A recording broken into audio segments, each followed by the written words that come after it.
하나님의 말씀 보겠습니다. 오늘은 이사야 45장 1절부터 25절까지 제가 가진 구약성경 1022면에 있습니다. 이사야 45장 1절부터 25절까지 한 절씩 교독하시겠습니다. 여호와께서 그의 기름 부음을 받은 고레스에게 이같이 말씀하시되 내가 그의 오른손을 붙들고 그 앞에 열국을 항복하게 하며 내가 왕들의 허리를 풀어 그 앞에 문들을 열고 성문들이 닫히지 못하게 하리라.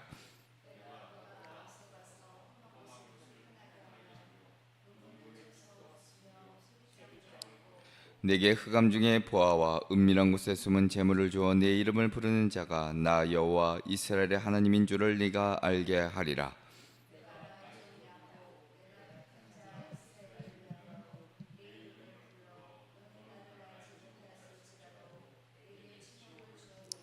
나는 여호와라. 나 외에 다른 이가 없나니 나밖에 신이 없느니라. 너는 나를 알지 못하였을지라도 나는 내 띠를 통일 것이요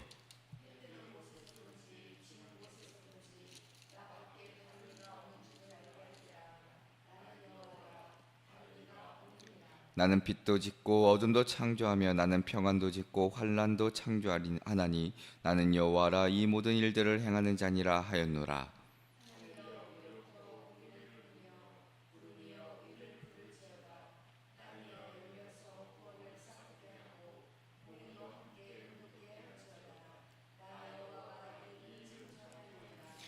질글 조각 중 한 조각 같은 자기를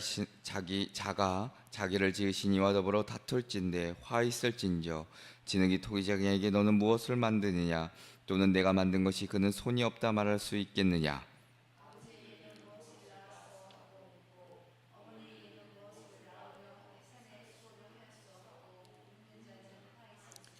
이스라엘의 거룩하시니 곧 이스라엘을 지으신 여호와께서 이같이 이르시되 너희가 장래일을 내게 물으며 또 내 아들들과 내 손으로 한 일에 관하여 내게 명령하려느냐.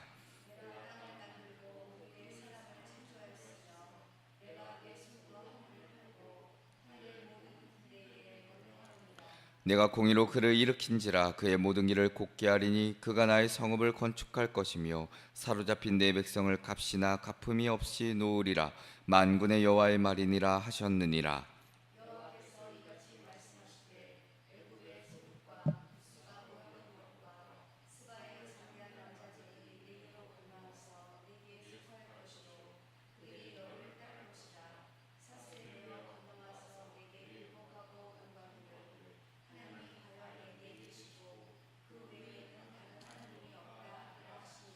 구원자 이스라엘 하나님이여 진실로 주는 스스로 숨어 계시는 하나님이시니이다.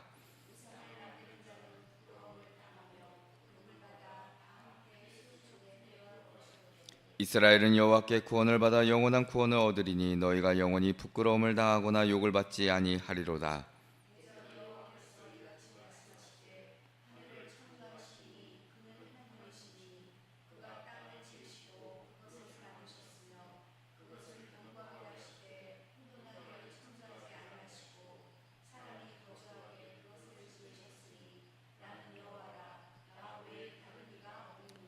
나는 감추어진 곳과 캄캄한 땅에서 말하지 아니하였으며 야곱 자손에게 너희가 나를 혼돈 중에서 찾으라고 이르지 아니하였노라. 나 여호와는 의를 말하고 정직한 것을 알리느니라.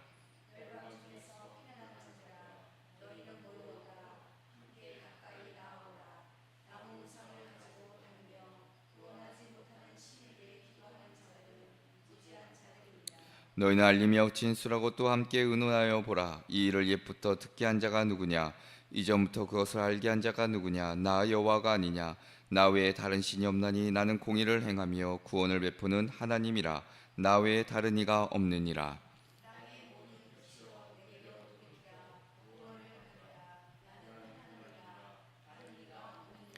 내가 나를 두고 맹세하기를 내 입에서 공의로운 말이 나갔은즉 돌아오지 아니하나니 내게 모든 무릎이 꿇겠고 모든 여가 맹세하리라 하였노라.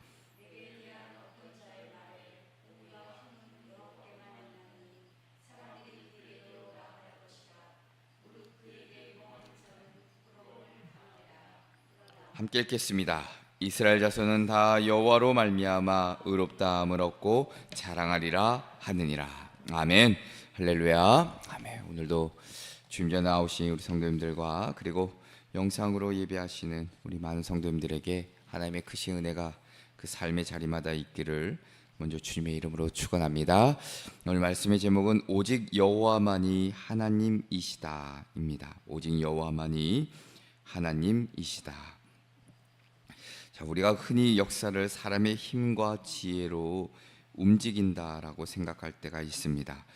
제국의 흥망은 나라의 흥망은 군사력에 달려 있고 경제의 부흥은 시장의 흐름에 달려 있고 문화의 주도권은 강대국의 영향력에 달려 있는 것처럼 보이기도 합니다. 자, 그런데 성경은 전혀 다른 시각을 우리에게 분명히 알려주고 있습니다. 7절에 보면 나는 빛도 짓고 어둠도 창조하며 나는 평안도 짓고 환난도 창조하나니 나는 여호와라 이 모든 일을 행하는 자니라라고 기록합니다. 하나님은 스스로를 역사의 주관자로 선포하고 계시는데, 자, 특별히 이사야 오늘 읽으신 45장은 바벨론 제국이 여전히 건재했던 그때에 아직 등장하지 않았던 페르시아, 우리의 성경에는 바사라 읽었는데 바사의 고레스 왕의 이름을 오늘 성경 45장에는 기록하고 있습니다. 자, 놀라운 것은 하나님께서 이스라엘을 위해서만이 아니라 온 열방의 구원을 위해 이방의 왕을 기름 부음 받은 자로 사용하신다는 사실입니다. 당대 사람들의 눈에는 이해할 수 없는 방식이었지만 이는 하나님이 주권적으로 모든 역사를 통치하시는 분이라는 것을 분명하게 보여주는 증거이기도 합니다. 자, 그래서 오늘 말씀을 통해 우리에게 몇 가지 귀한 깨달음을 주시는데 하나님 어떤 분이신지 오늘 45장 말씀을 통해 함께 살펴보고 그 기도의 제목을 얻고자 합니다. 그 첫째로는 하나님은 역사를 주관하시는 주권자이십니다. 하나님은 역사를 주관하시는 주권자이십니다. 자, 오늘 먼저 고레스 왕을 직접 지명하여 부르시는 하나님의 말씀으로 1절에 시작하고 있습니다. 자, 근데 기름 부음 받은 자라는 표현이 있는데 우리가 일반적으로 이스라엘 왕이나 제사장에게 사용되던 표현입니다. 자, 그런데 놀랍게도 하나님은 이방의 왕 고레스에게 이 호칭을 사용하십니다. 자, 그러니까 하나님께서 이스라엘의 그 경계, 그들의 삶의 바운더리를 넘어서 온 세계, 그 세계를 주관하시는 절대 주권자이심을 먼저 드러내는 말씀인데, 자, 우리가 고레스 왕은 역사적으로 기원전 6세기 페르시아 바사 제국을 세운 인물입니다. 바벨론을 정복하고 이스라엘 백성의 귀환, 포로에서 귀환을 명령했던 왕이죠.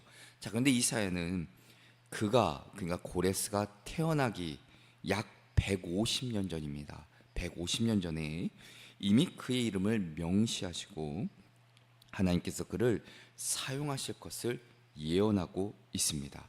세상의 눈으로 보면 고레스가 대단히 뛰어난 전략가, 어떤 군사적인 영웅처럼 보였지만 성경은 고레스의 등장을 하나님의 계획된 섭리로 해석합니다. 단순한 우연이 아니라 하나님께서 그 역사의 뒤편에 그 무대 뒤에서 모든 세상 열방의 왕들을 움직이고 나라의 흥왕성쇠를 결정하신다는 분명한 증거이기도 합니다. 자, 게다가 본문 1절에 보면 내가 그의 오른손을 붙들고 라고 기록합니다. 자, 고대 근동에서 오른손은 권세와 힘을 상징합니다. 그러니까 왕의 손을 붙든다라는 것은 왕의 손을 붙드는 분은 그 왕보다 더 크고 강한 권세자임을 뜻하죠. 자, 결국 고레스의 정복과 승리도 그의 능력이 아니라 하나님의 손에 의해 가능해진 것이라 말할 수 있고, 역사의 모든 주도권은 제국의 군사력, 어떤 경제력에 있는 것이 아니라 하나님의 손에 달려 있음을 기록하고 있습니다. 자, 2절의 말씀을 보면 내가 너보다 앞서가서 험한 곳을 평탄하게 하며 논문을 쳐서 부수며 쇠빗장을 꺾고라고 기록합니다. 우리 고대 성읍의 성문이라는 것, 거의 구리와 철, 오늘 말씀처럼 논문을 쳐서 그 논문으로 만들어지는데 아주 견고한 방어 체계이죠. 자, 그런데 하나님께서는 내가 그것을 부수고 꺾고 열어주시겠다 약속합니다. 자, 그러니까 고레스의 길을 여시는 분은 하나님이라는 것이죠. 그의 성공, 그의 명예, 그의 왕의 등극은 그의 손에 달린 것이 아니라, 고레스의 손에 달린 것이 아니라 전능하신 하나님께서 그 길을 열어주셨기 때문이라 성경은 기록합니다.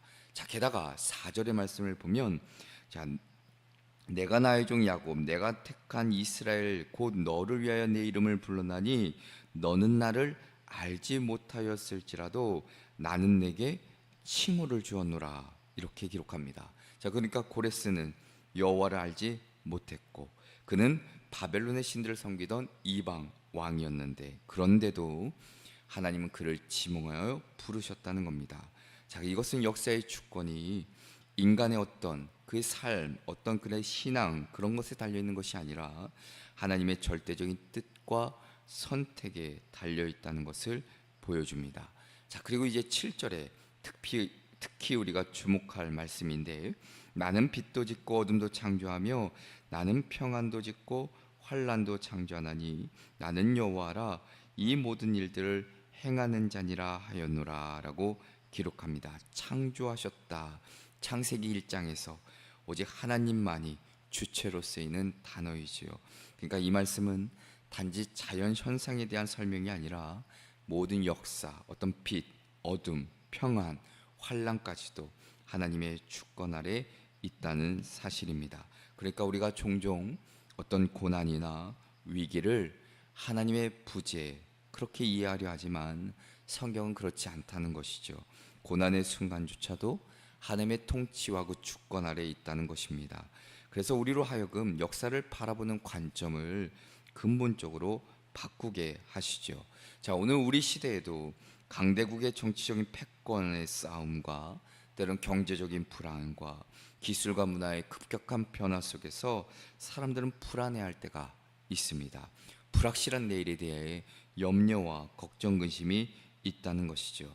자, 그런데 이사야 45장은 분명히 우리에게 일러주는 겁니다. 그 역사의 주인은 우리도 아니고 나라도 아니고 제도도 아닌 바로 하나님이라는 사실, 우리의 삶과 역사를 주관하시는 그 하나님을 우리가 온전히 믿고 섬기며 살아가는 그 복된 삶이 되기를 주님의 이름으로 축원합니다.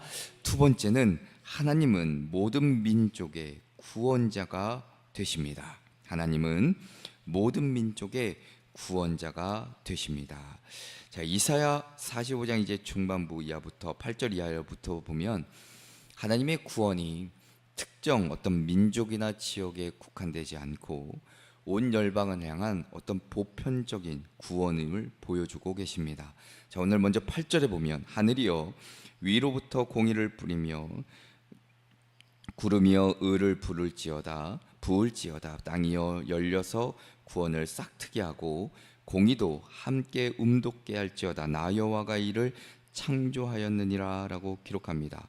공의라는 것 그리고 의라는 것, 하나님의 구속적인 행위를 가리키는데, 자, 하나님은 하늘에서부터 구원의 비, 구원의 그 놀라운 은혜를 내려 이 땅에 새로운 생명을 샘솟게 하시고 움트게 하신다는 것이죠. 자, 구원이라는 것은 그러니까 인간의 업적이나 어떤 종교적인 열심에서 비롯된 것이 아니라 오직 하나님으로부터 임하는 은혜의 선물이라는 것을 먼저 깨닫게 하십니다. 자, 그런데 9절과 10절에 보면 창조주를 거역하는 어리석음을 기록합니다. 오늘 9절에 보니까 질그릇 조각 중 한 조각 같은 자가 자기를 지으신 이와 더불어 다툴진대 화 있을진저라고 기록하죠. 자, 이사야는 토기장이와 질그릇의 비유를 사용하는데, 자, 피조물이 창조주께 왜 나를 이렇게 만들었느냐라고 묻는 것, 근본적인 불순종이지요. 자, 10절에서는 부모와 자식 관계의 비유까지 들어 하나님의 주권에 대한 인간의 불평을 어리석음으로 드러내고 있습니다. 자, 그리고 이제 쭉 내려오셔서 16절의 말씀을 보면 우상을 만드는 자는 부끄러움을 당하며 욕을 받아 다 함께 수욕 중에 들어갈 것이로되라고 기록하죠. 이 부끄러움이라는 것, 단순히 얼굴이 붉어지는 어떤 심리적인 감정적인 부끄러움을 넘어서 삶 전체가 무너져 내리는 수치를 뜻합니다. 자, 그러니까 고대 세계에서 우상은 단순한 종교적 대상을 넘어 경제, 정치, 어떤 문화 여러 가지와 밀접하게 연결되어 있었습니다. 자, 그런데 하나님은 그 모든 체계를 무력하게 만드시죠. 우상은 스스로 말하지도 구원하지도 못하는 존재라는 것을, 그러므로 하나님께서는 온 열방이 더 이상 그 거짓신 우상에게 의지하지 말고 하나님께 돌아오도록 말씀하고 있는 겁니다. 자, 그래서 11절을 보면 하나님이 이렇게 말씀하시죠. 이스라엘을 거룩하시니 곧 이스라엘 지신 여호와께서 이같이 이르시되라고 먼저 말씀하십니다. 하나님은 당신을 이스라엘의 거룩하신 이 곧 창조주라고 선포하시는데 이스라엘 지으신 여호와라고 말씀하시죠.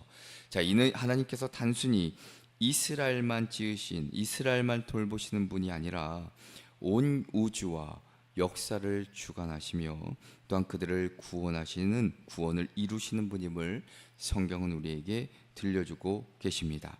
자, 그리고 16절은 이렇게 또한 말씀하시는데, 다시 한번 보면 우상을 만든 자는 부끄러움을 당하며 욕을 받아 다 함께 수욕 중에 들어갈 것이로되, 그 말씀의 반대로 17절에 보니까 대조적으로 이스라엘은 여호와께 구원을 받아 영원한 구원을 얻으리니라고 말씀하시죠. 우상은 반드시 수치를 당하지만 여호와를 의지하는 자는 영원한 구원을 얻게 된다 말씀하고 계십니다. 그리고 더 나아가서는 20절에 이방 민족에게도 이렇게 말씀하시는데, 열방 중에서 피난한 자들아 너희는 모여오라, 함께 가까이 나오라. 나무 우상을 가지고 다니며 구원하지 못하는 신에게 기도하는 자들은 무지한 자들이니라 라고 기록하고 있습니다. 구원하지 못하는 우상을 의지하는 것, 결국 헛된 짓이라는 것이죠.